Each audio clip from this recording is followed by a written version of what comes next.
Good afternoon students. आज हम द्वितीय पाठ ना मैत्री वंचक सार्धम कंटिन्यू करते हैं। अथ यावत् चंद्रसेनः सखे त्रायस्व इति आक्रदन्ति।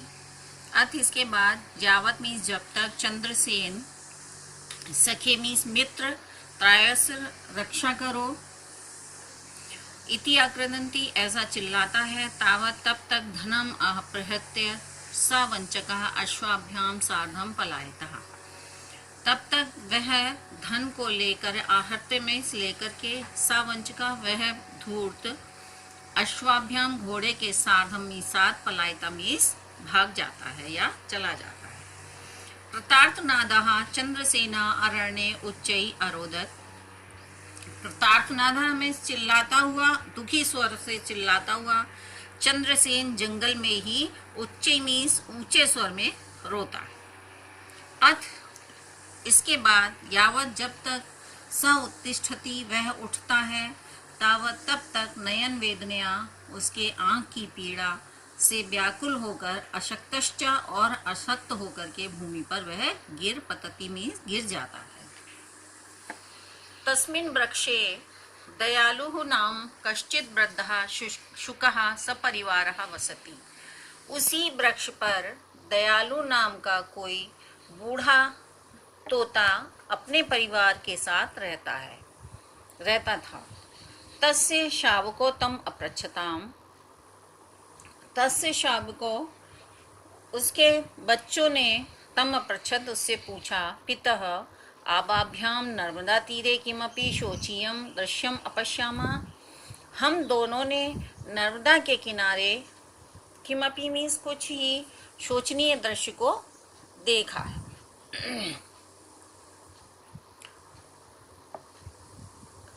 नगरस्य भूपालस्य पुत्रः केनापि कारणेन अंधा अभवत्। नगर के भूपालस्य मीन्स राजा का पुत्र केनापि किसी कारण से अंधा हुआ था, हो गया है। अनेक ही वेद्य ही चिकित्सा मानो अपि सा नद्यापि लोचने अलवत।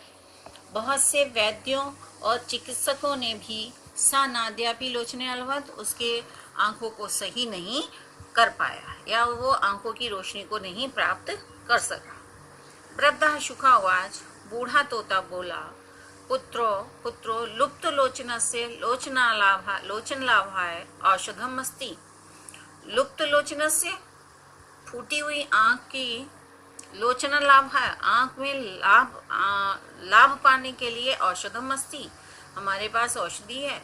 यच्चते वैद्य अपि न जानती, जिसको वैद्य लोग भी नहीं जानते हैं। एतस्यैव तरोः कुसुमेन यद्यंजनम क्रियते तहिर नष्ट चक्षुषी लभते। एतस्यैव इस प्रकार तरोह कुसुमेन उस वृक्ष के फूलों से यद्यंजनम अंजन बना करके क्रियते बना करके तहिर नष्ट चक्षु उस फूटी हुई आँख को चक्षुषी लभंते पुनः प्राप्त किया जा सकता है। तदाकर्ण्यः इसको सुनकर चंद्रसेना अचिंत्यत, उसको सुनकर चंद्रसेन बोला, चंद्रसेन ने सोचा, अहो विधिर अनुकूलो दृश्यते, अरे ये तो मेरे विधि के अनुकूल दिखाई देता है। विहंगमानां वार्तालापे नयनयो भेषजस प्रस्तावः कृतः। विहंगमानम पक्षियों के वार्तालाप को सुनकर के, नयनयो भेषजस्य नेत्रों को, भेषजस्य चिकित्सक के प्रस्ताव, चिकित्सक के सामने उन्होंने प्रस्ताव रखा। भेषमनाप्य त्रैवास्ति, भेषज चिकित्सक भी उसको सुन करके शांत हुआ। येन केन प्रकारेण चंद्रसेनः पुष्पैरंजनं कृतवान्। येन केन प्रकारेण किसी प्रकार से चंद्रसेन ने उस पुष्प का रंजन का लेप बनाया। तस्य प्रथम लेपनम चक्षु वेदना शांतः, उसके पहले लेप करने से चक्षु वेदना आँख की पीड़ा शांत हो गई। द्वितीय लेपेन और दूसरा लेप करने से वह दृष्टिम अलवत, उसने दृष्टि को यानी रोशनी को प्राप्त कर लिया। तेन मुदिता कुमार अचिंत्यत, उस प्रसन्न होकर के कुमार ने सोचा, मया वंचकस्य मैत्री कृता, मैंने धोखेबाज के साथ मित्रता की, तस्य दुष्ट फलम अपि प्राप्तम, उसका मैंने दुष्परिणाम ही प्राप्त किया।